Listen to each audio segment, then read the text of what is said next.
Demikian materi yang bisa saya sampaikan ke teman-teman semua. Assalamualaikum warahmatullahi wabarakatuh. Salam pedas abis.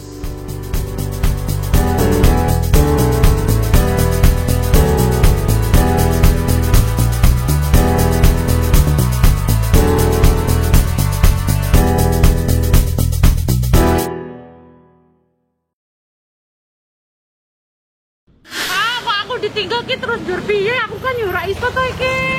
Wis gowo kaya ngene.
Terus iki aku ra iso to ngatur dhewe. Malah kaya wong stres dong iki aku dhewean yang kene. Ya wis lah, tak syuting dhewe wae.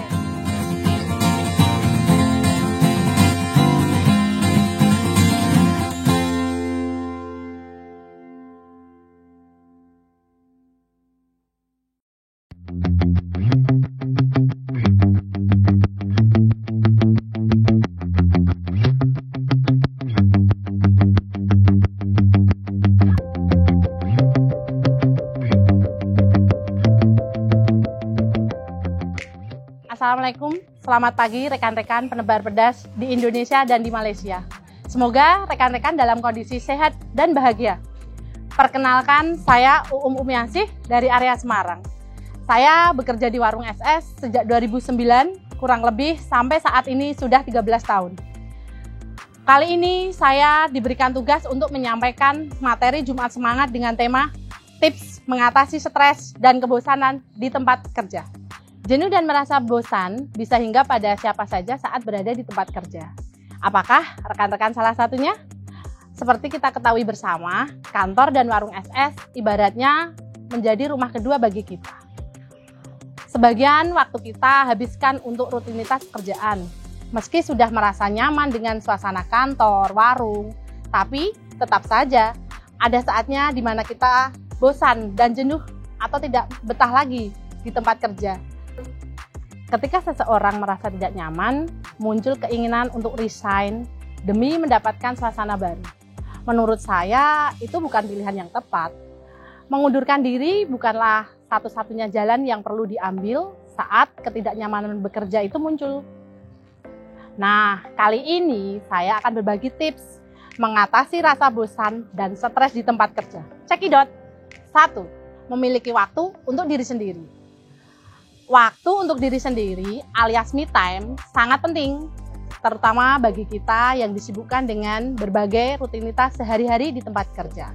Dengan me time, maka rekan-rekan akan dapat lebih rileks dan mengenal diri sendiri dengan lebih baik, serta terhindar dari stres yang berkepanjangan.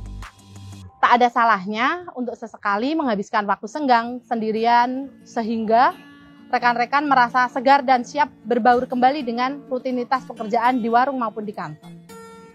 Misalnya dengan melakukan hobi seperti olahraga, memasak menu favorit, bersih-bersih rumah, dan lain-lain. Misalnya hobi saya memasak. Bagi saya, dengan memasak, kita dapat belajar untuk lebih menghargai usaha diri sendiri. Bila tidak bisa memasak, rekan-rekan bisa pergi ke toko buku atau melakukan olahraga favorit. Yang kedua, cari tahu penyebab rasa bosan dan jenuh. Ketika rasa bosan dan jenuh tersebut muncul, tak ada salahnya mencari tahu apa yang menyebabkan rekan-rekan merasakan itu. Apakah karena atasan yang tidak bersahabat? Karena rekan kerja yang menjengkelkan? Atau karena meja kerja yang berantakan? Dengan mengetahui penyebab ketidaknyamanan itu, rekan-rekan bisa mencari cara untuk mengatasinya. Sehingga mood untuk bekerja tetap ada. Hasil pekerjaan pun juga maksimal karena terhindar dari rasa bosan dan jenuh. Berikutnya, yang ketiga, ajak teman kerja untuk curhat. Rasa tidak nyaman di tempat kerja bisa saja muncul karena kondisi hubungan keluarga yang tidak harmonis atau masalah yang terjadi secara pribadi di luar pekerjaan.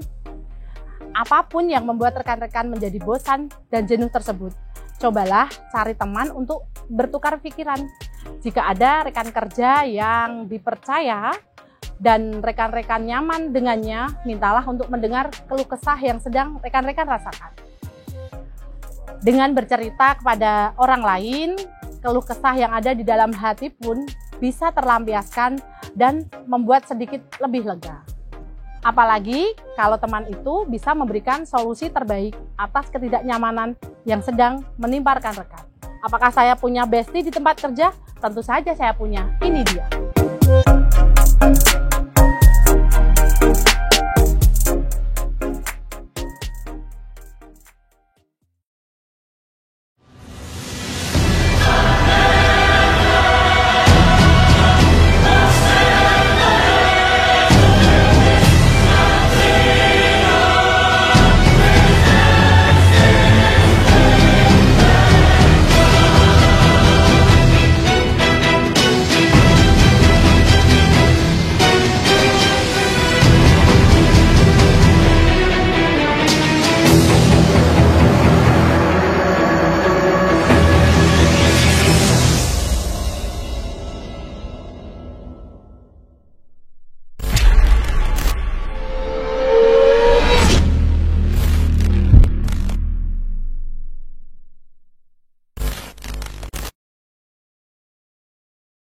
Selanjutnya, yang keempat, tidur yang cukup.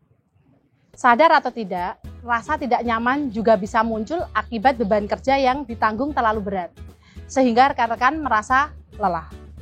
Jika sudah lelah, hasil kerja pun juga tidak akan maksimal. Dan rasa khawatir pun muncul karena besar kemungkinan atasan akan menegur rekan-rekan di saat yang bersamaan. Bekerja dalam kondisi lelah memang tidaklah bagus. Untuk itu, istirahatlah dengan cukup setiap harinya. Untuk bisa istirahat dengan baik, maka tidurlah minimal 8 jam sehari. Idealnya itu untuk istirahat 8 jam. Jangan sampai kurang tidur atau justru rekan-rekan tidurnya atau istirahatnya tidak berkualitas. Karena bisa membuat kelelahan di sepanjang harinya. Kelima, istirahat di waktu libur. Bekerja, memeras tenaga dan pikiran, sudah membuat kita lelah, sepatutnya rekan-rekan beristirahatlah saat libur. Manfaatkan waktu akhir pekan rekan-rekan untuk beristirahat dengan baik agar tubuh menjadi lebih rileks, pikiran menjadi lebih tenang. Keenam, manfaatkan jatah cuti untuk liburan. Manfaatkan cuti untuk bersenang-senang atau liburan bersama keluarga. Percaya atau tidak, liburan adalah suatu kegiatan yang bisa mengembalikan mood. Setelah cuti selesai, rekan-rekan pun bisa kembali bekerja dengan suasana hari yang bagus, sehingga hasil kerja pun menjadi lebih optimal. Yang ketujuh, atur ulang jadwal rutinitas sehari-hari. Pergi dan pulang kerja sudah menjadi rutinitas sehari-hari yang biasanya lambat laun membuat rekan-rekan akan merasa jenuh dan bosan. Untuk itu, lakukan reschedule atau mengatur ulang jadwal rutinitas sehari-hari dengan menambahkan aktivitas yang menarik. Dengan demikian, bisa membuat hari-hari rekan-rekan berwarna dan tidak hanya bekerja saja, tapi juga diisi dengan aktivitas yang menyenangkan. Contohnya, ketika rekan-rekan masuk shift 2, jangan hanya dihabiskan waktu untuk tidur seharian sampai mendekati jam berangkat kerja. Bisa dicoba misalnya dengan bangun pagi, sholat subuh, kemudian belanja ke pasar. Setelah itu memasak dan buatlah planning. Setelah memasak, rekan-rekan pergi berolahraga, bisa jogging atau berenang. Dengan rutinitas yang berbeda, rekan-rekan akan merasa lebih nyaman karena ada hal baru yang dijalani setiap harinya. Kedelapan, selalulah berpikir positif.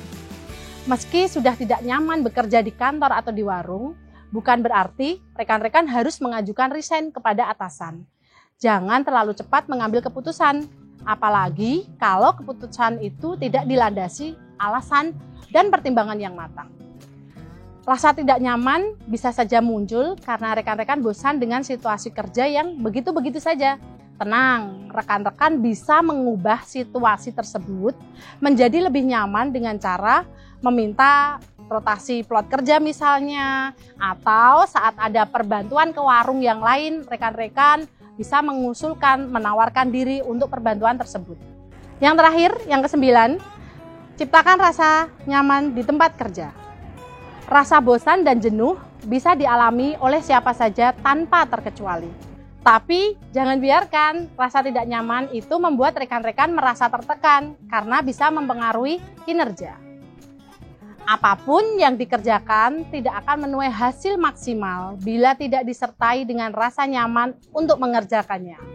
Lakukan aktivitas baru yang menantang dan buatlah diri rekan-rekan senyaman mungkin, yang membuat rekan-rekan selalu bersemangat. Nah, itu tadi beberapa tips yang bisa saya berikan untuk rekan-rekan terkait cara mengatasi stres dan kebosanan di tempat kerja. Semoga bisa menjadi referensi untuk rekan-rekan semua dalam menjalani rutinitas sehari-hari. Terakhir, saya berpesan untuk rekan-rekan, bosan dan jenuh ketika kita bekerja lebih baik dibandingkan dengan bosan dan jenuh karena kita sedang mencari pekerjaan. Sampai jumpa di lain kesempatan. Salah kata saya minta maaf. Wassalamualaikum warahmatullahi wabarakatuh. Salam pedas abis. Ya Allah, Pak Eki neng ndi iki? Malah ditinggal dewe.